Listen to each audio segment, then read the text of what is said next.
So where do we find Gaius at the beginning of the third series? We find Gaius, I think at the beginning of the series, we find Gaius pretty much where he was at the end. Of course, the big thing about the beginning is that Morgana has disappeared, of course, for a year. And on her return, it's a bit of a dilemma for Merlin because he killed her, in a sense.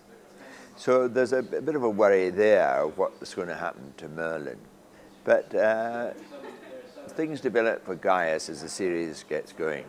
A little bit of love interest for the first time. An old girlfriend appears in the shape of Pauline Collins, a fellow sorcerer from the dark days. And that's a nice episode for Gaius.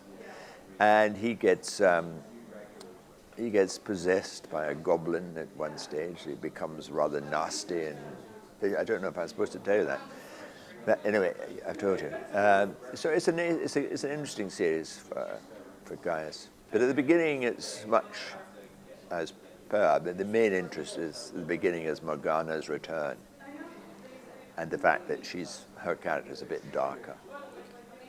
And what about his relationship with Uther? Because throughout the past two series, it's been quite fractious. At one point, he was locked up for using magic. How does that develop in this series? Well, it's interesting because you find out much more about Uther in the series. You find out much more about Merlin's background in the series.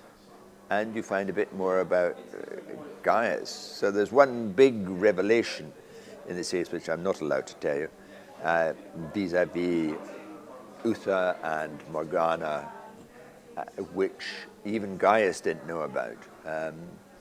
So the relationship with Uther is always a problem for Gaius because he was a wizard of the old religion when Uther was around.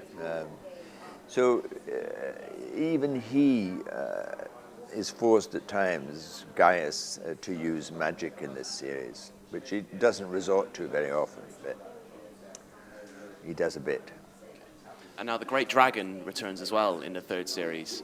Gaius was never really very happy with Merlin dealing with the dragon, so what can you tell us about that in the third series? Well, I'm not supposed to tell you that, of course, but you know, so I'll tell you.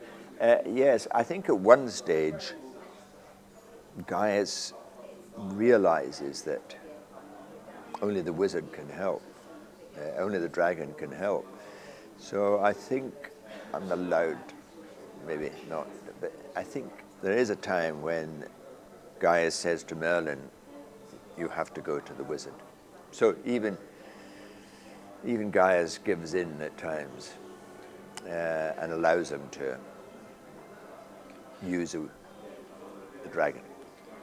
And now we've heard that this is the darkest series yet. Would you agree with that? I think it is in some ways. I mean, they're always the writers are always coming up with extraordinary. There's a lot of advancement, going towards the history we know about. You begin to see a lot of knights coming. Maybe the beginning of the Round Table, things like that. So it's a very advancing series in that sense, and I think it is probably a bit darker, and some of it is quite frightening. Some pretty nasty monsters in it. And have you had much interaction with Merlin fans, and what has that been like? I haven't had a huge amount of. I mean, I notice that my mail, for example, it comes from all over the world now, where it used to be more or less UK based. But now you get people from Australia, you get people from China. I had a lovely letter from a girl in China. So it's a much more universal thing. So that's when one can tell. I don't get recognized very much as Gaius because I wear a wig, but my mail certainly is worldwide now when it wasn't before. Okay. And can you tell us a little bit more just about this love interest of Gaius's? Then what can you The reveal love any details? interest, yes. Well, Pauline Collins plays an old lover, and they were very, very close to each other, and because of Uther, really, they were separated. So when she reappears, Gaius immediately recognizes her magic touch because she was a great wizard of the old religion, and they have a sort of a reunion, and then it turns a bit nasty again. But it was a very nice episode. You have a lovely sort of father-son relationship with Merlin, with Colin on the show. Do you enjoy that? Tell me about that.